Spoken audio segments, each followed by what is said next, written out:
Painting 3D models in Procreate requires a few things to be possible. First thing is either a USDZ or an OBJ file type. It also requires a model that has been UV unwrapped. We need a way to take the painting information we create and map it to a 3D surface. If a model does not have UVs, it will not import. Which brings us nicely to the last thing we need, getting a 3D model into Procreate. There are a couple of ways to do this. The first is from our gallery screen, using the import button just here.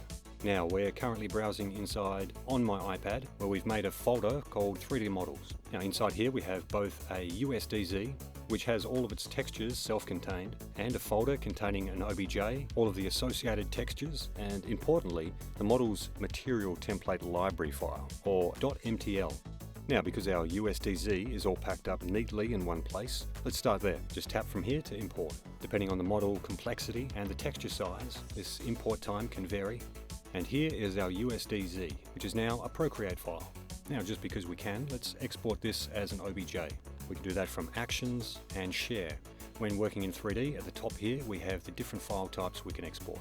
One of the benefits of OBJ when we export it from Procreate is having all of our textures split out into a folder that we can then do with as we please.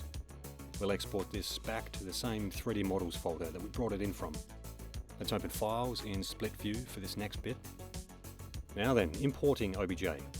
Open our Mage Model folder.